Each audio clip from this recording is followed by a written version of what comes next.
Halo semua, selamat datang di alur cerita film For Movie. Gimana kabar kalian hari ini? Semoga sehat selalu dan dimudahkan segala urusannya. Pada episode kali ini Mimin mau ngebahas alur cerita film yang berjudul The Assault on the Wall yang dirilis pada tahun 2013. Mengisahkan seorang security yang bekerja dengan gaji pas-pasan yang membalaskan keserakahan para pejabat bank yang membuat rumah tangganya hancur dan membuat istrinya tercinta harus bunuh diri karena tidak kuat menjalani hidup yang sangat menyiksa. Ya udah, tanpa berlama-lama lagi, mari kita masuk ke filmnya. Semongko.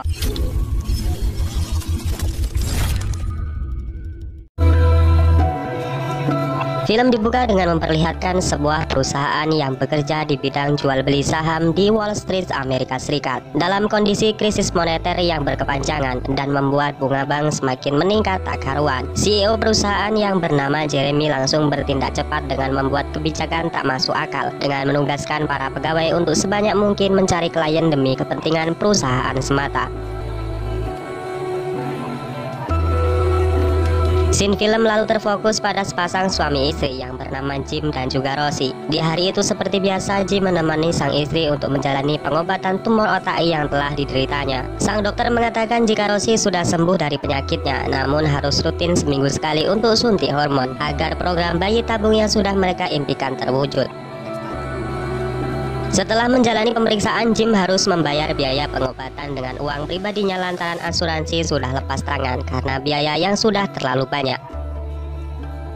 Hal tersebut membuat Rosie pesimis dan merasa dia adalah beban keluarga. Namun sebagai suami yang soleh, Jim mengatakan jika hal itu sudah menjadi kewajibannya dan Rosie tak perlu berpikir yang macam-macam. Keesokan harinya Jim bekerja seperti biasanya, yaitu dengan menjadi petugas keamanan yang mengawal truk lapis baja yang berisikan uang yang akan disetorkan ke bank. Bersama dengan rekannya yang bernama Sean, Jim menceritakan kesulitannya yang sedang ia alami saat ini. Dan beruntungnya Sean merupakan sahabat sejati yang selalu membantu Jim dalam kondisi sesulit apapun. Setelah jam makan siang, Jim dan Sean menemui dua temannya yang bernama Frank dan Freddy yang bekerja sebagai seorang polisi lalu lintas. Di meja tersebut ternyata bukan hanya Jim yang sedang kesulitan menghadapi krisis inflasi. Frank dan Freddy juga mengeluhkan dana pensiunan yang ternyata akan dikurangi oleh negara. Dan di sana Frank yang merasa kesal mengatakan jika perampok sesungguhnya adalah para pejabat di Wall Street.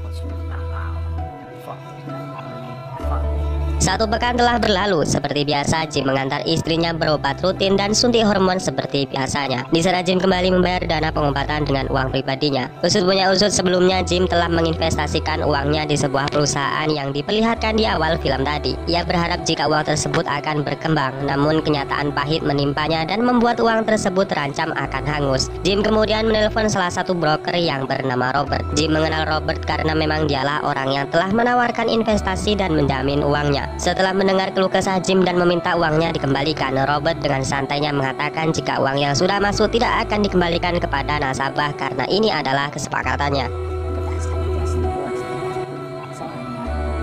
Sekembalinya pulang, Jim yang sudah muak dengan Robert kembali diharapkan dengan sebuah kenyataan di mana pihak bank telah menagih bunga hutang yang sudah mereka pinjam sebelumnya. Selain itu, ia juga mendapatkan surat dari broker yang mengharuskan Jim membayar $60.000 karena alasan yang tak jelas.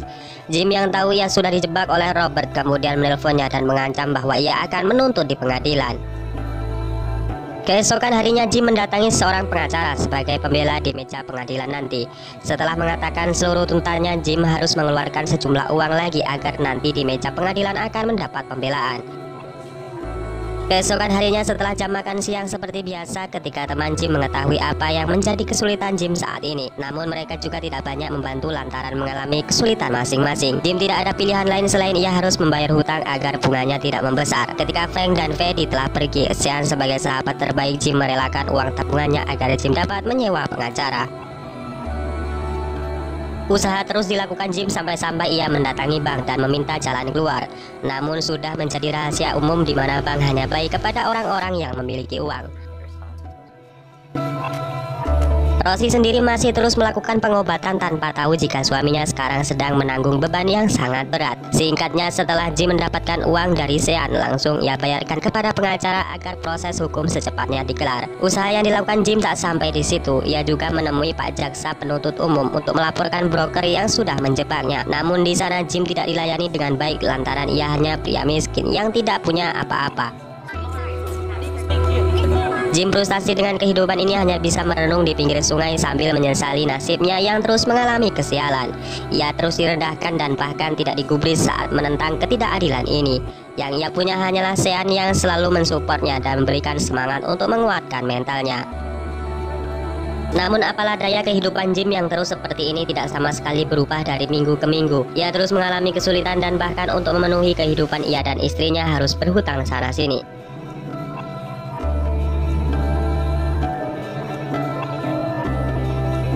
Di suatu hari, Rosie menolak untuk menjalani perawatan dikarenakan kondisi keuangan mereka benar-benar hancur. Rosie juga telah mengetahui jika Jim sekarang benar-benar bangkrut dan tidak memiliki sepeser pun tabungan. Ditambah lagi sebuah surat blank yang menyatakan jika rumah yang menjadi satu-satunya aset akan ia sita. Merasa putus asa, Jim kemudian menghubungi pengacaranya yang tak kunjung memberikan kabar baik.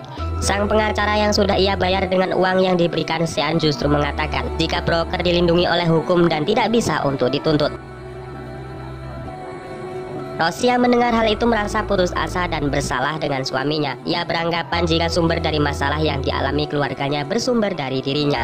Jim yang tidak mau membuat istrinya berpikir yang bukan-bukan pergi izin untuk kembali bekerja. Sekembalinya di kantor, Jim mendapat kabar buruk lagi di mana ia mendapatkan pemecatan dikarenakan alasan yang sangat tidak masuk akal.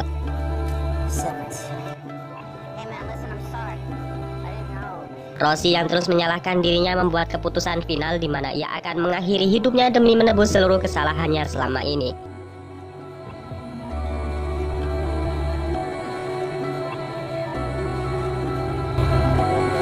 Setelah Jim sampai di rumah, Jim menemukan sebuah surat wasiat di mana cincin pernikahan juga telah di atasnya. Jim yang panik kemudian langsung berlari ke kamar Rosie dan menemukan ia sudah bersimbah darah. Meskipun Jim sudah menghubungi ambulan, nyawa Rosie tidak bisa diselamatkan dan di hari itu merupakan hari yang paling buruk dalam hidup Jim.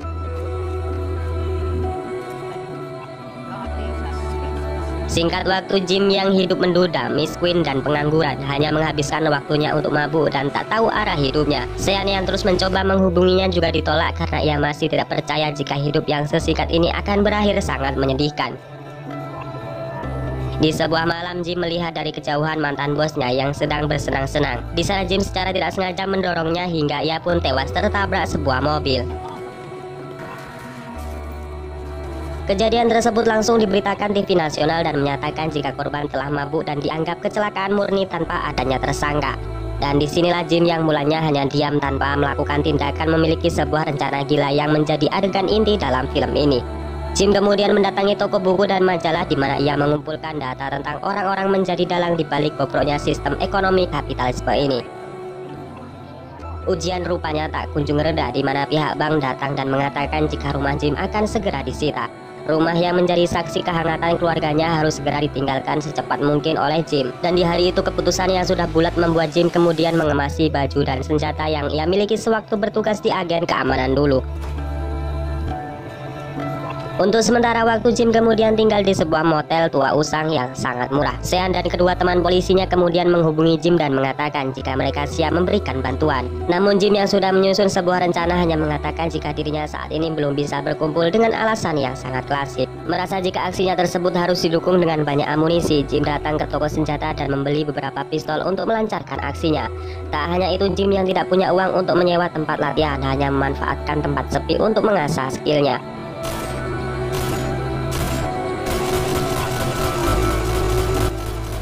Merasa jika semua rencananya telah matang, Jim kemudian beraksi dengan membunuh target pertama di saat ia baru saja keluar dari mobilnya. Berita yang mengabarkan jika wakil presiden pialang terkenal telah mati tertembak seseorang. Polisi masih kesulitan menyelidiki kasus tersebut lantaran tidak menemukan bukti apapun. Berlanjut, Jim berencana akan membunuh target berikutnya, di mana ia adalah Menteri Keuangan yang sangat bertanggung jawab dengan semua masalah ini.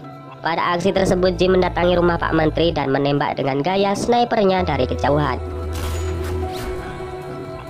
Berita terus mengabarkan jika adanya teror yang mengincar para petinggi negara di sektor keuangan. Namun Jim yang tidak pernah meninggalkan jejak dalam aksinya, tak ada satupun pihak berwajib yang bisa menangkapnya. Berita tersebut sampai di telinga Jeremy, si otak di balik investigasi bodong. Ia kemudian menyuruh sekretarisnya menyewa agen keamanan khusus untuk melindunginya. Jim yang sudah bisa menjalani hidup normalnya kemudian menemui teman-temannya di tempat biasa.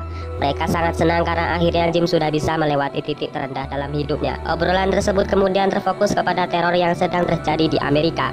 Jim yang terbuka dengan teman-temannya mengatakan jika pelaku tersebut adalah dirinya sendiri. Namun ketika teman Jim hanya menganggap lelucon dan dikarenakan Jim yang mereka kenal adalah Jim yang sangat patuh kepada hukum.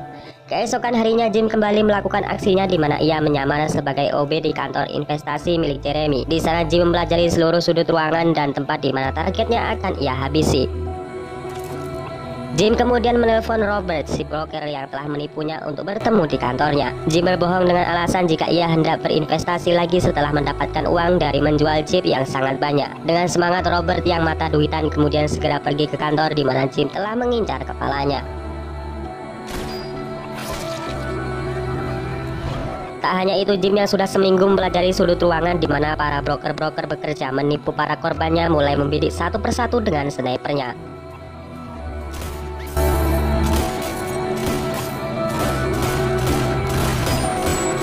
Setelah menghabisi seluruh targetnya, Jim kemudian membakar senjatanya untuk menghilangkan jejak. Dengan menggunakan sebuah topeng, Jim kemudian mendatangi satu persatu anak buah Jeremy dan kembali membantainya.